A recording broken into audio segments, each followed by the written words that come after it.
like in the structure of an organization, typically like a job description. Yes.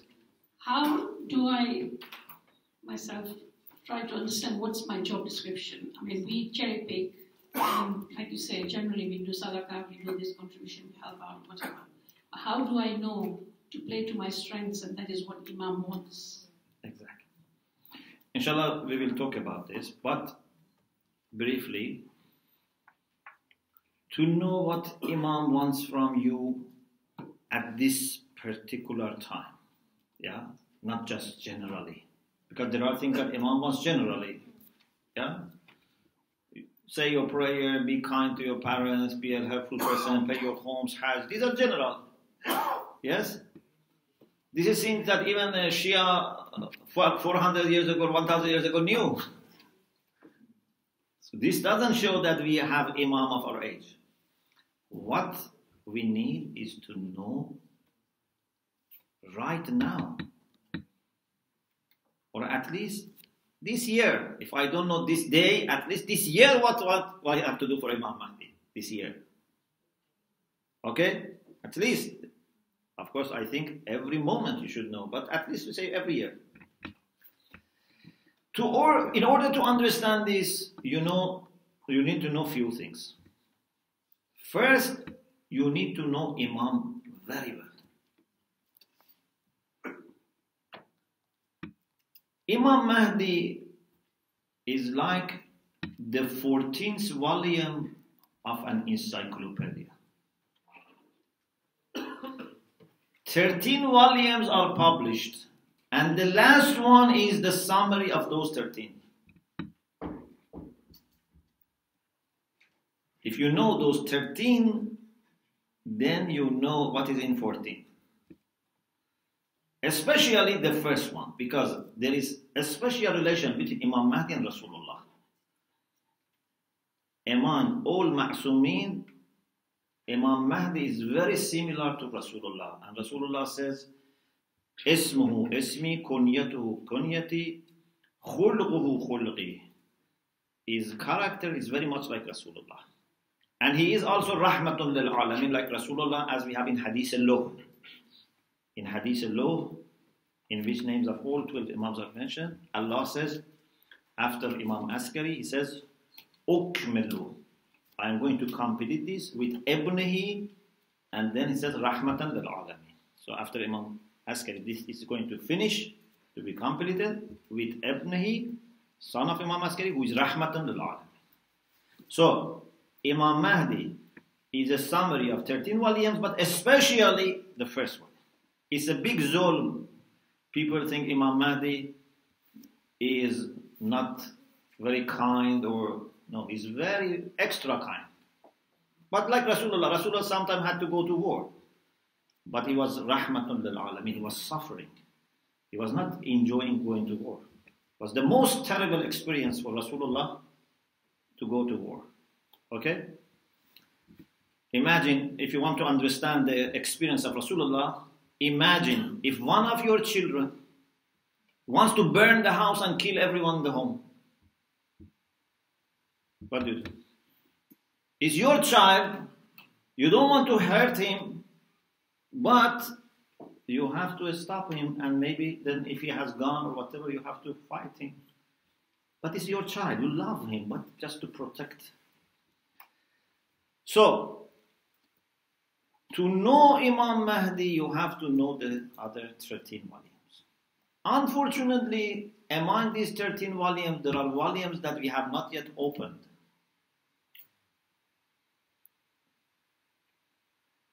How much we know about Imam Hadi? How much we know about Imam Askari?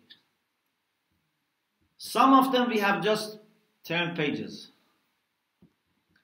Some of them only we know the last few pages. Like Imam Hussein. Imam Hussein lived for 57 years, but we know only maximum from Medina to Karbala. Just few months. So, we have to know about previous Ma'sumin, and you can know about Imam Mahdi then more. Another thing is, you have to know especially what we have received about the mission of Imam Mahdi. What is his task? Because if you want to help someone, you have to know what is his main task. He's very good, very kind, very pious. But is he a doctor? Is he an engineer? Is he a teacher? What is his task? What is his mission? Imam Mahdi is a universal leader for humanity to bring justice, to bring equity, to bring peace and solidarity. So you have to prepare yourself for this. Then you have to know your age, this era. Because you can never find what your Imam of this age wants from you in this age unless you know Imam and you know the age. Yeah? It's like, for example, if we have sent someone for a mission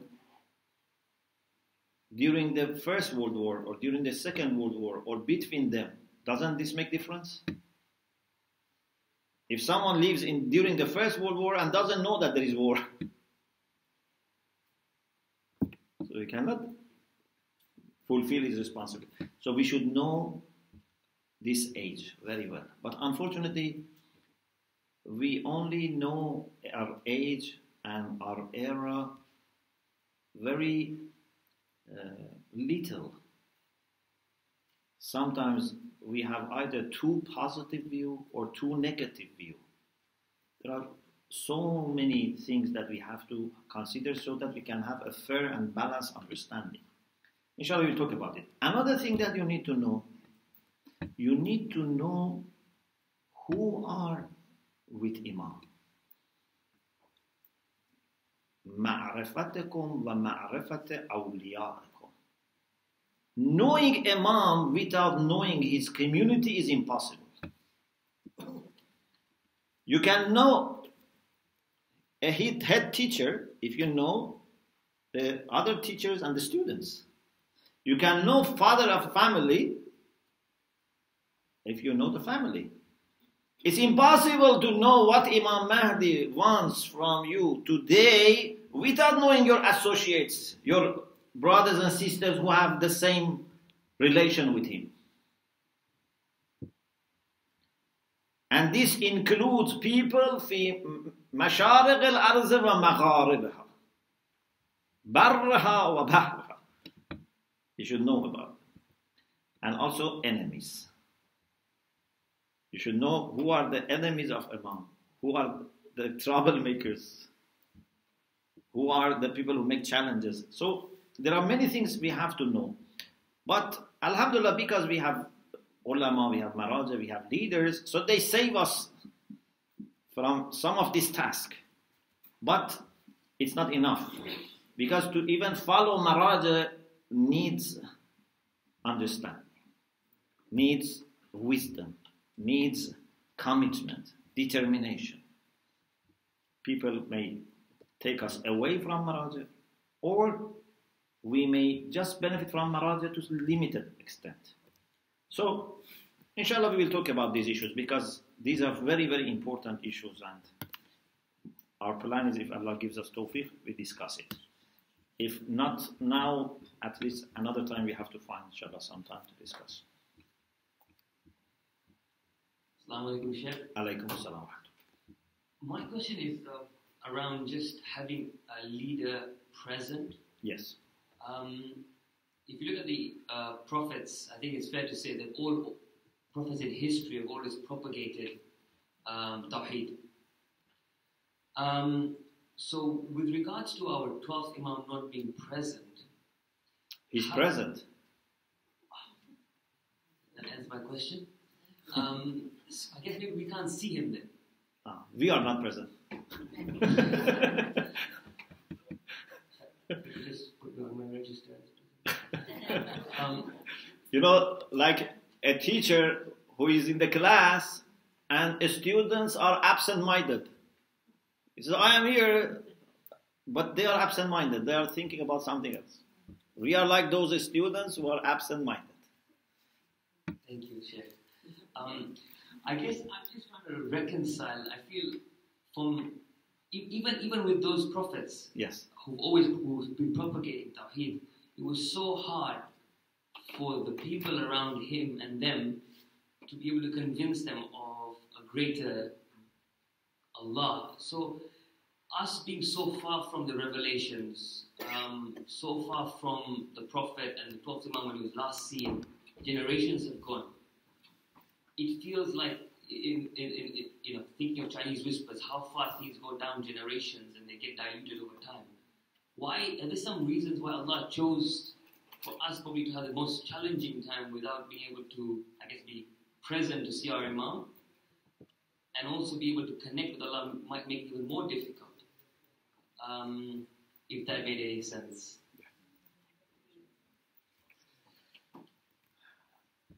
You know, it's like, in a sense, someone started education system.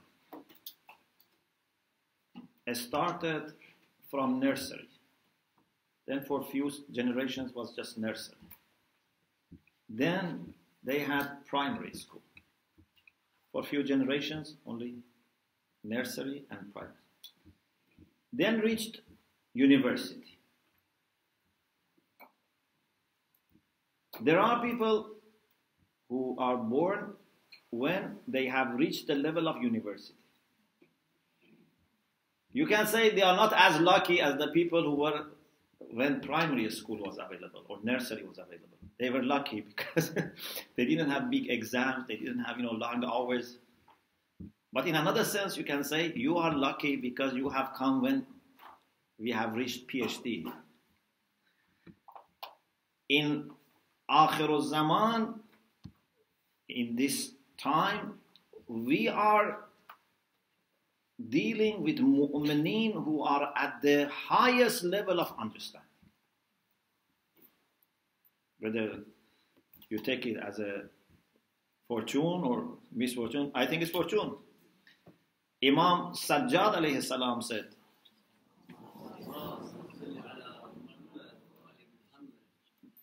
to Abu Khalid al-Kabuli, that those who wait for Imam Mahdi and believe in his imamah, أفضل أهل كل زمان, they are best people of all ages.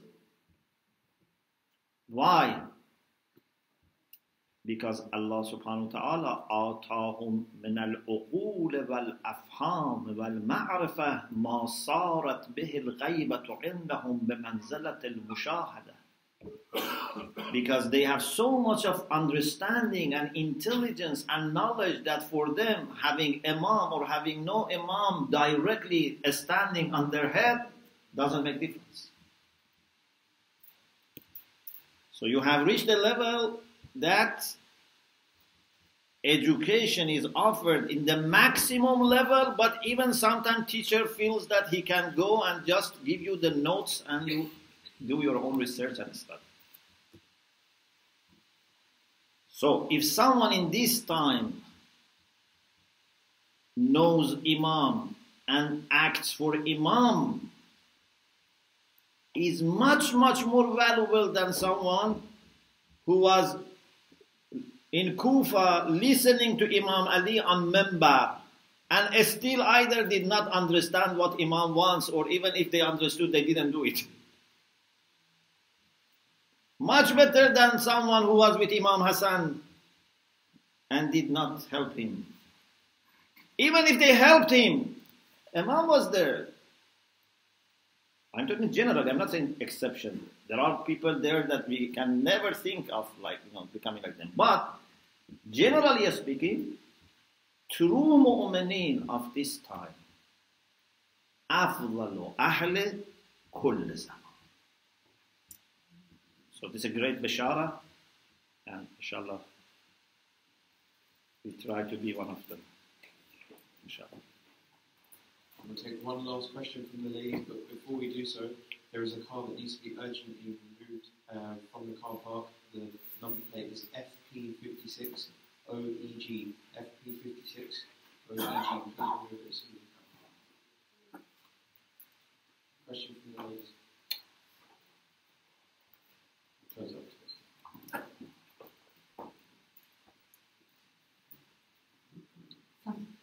Salam alaikum. I just wanted to ask about repeating salah.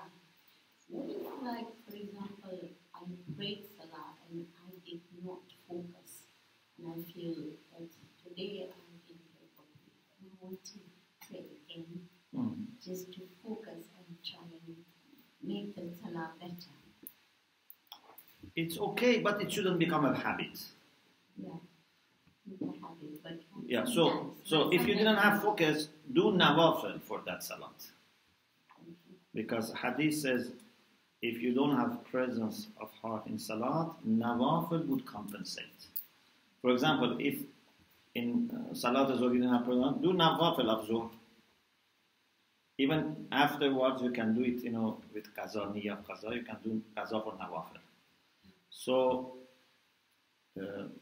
if it becomes a habit to repeat, then you will never. What if I, like, when I repeat, what niyyah should I give? If I'm not often, but just sometimes. Yeah, you just can say, I do salat, Urbatan ilallah, and hadith says Allah will choose the best. So if you do two, He chooses the best. But, or for example, if there are two jama'ah, I do with one jama'ah, then there is another jama'ah. Again, I do it again. It's good, but it shouldn't become a habit, because then you will never be feeling happy. It becomes difficult.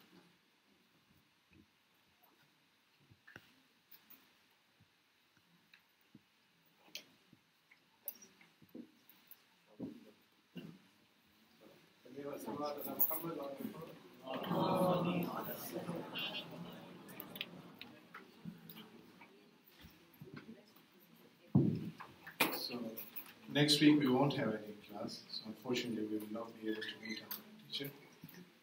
But inshallah, after Arba'in, we will start again. Inshallah, please make note that when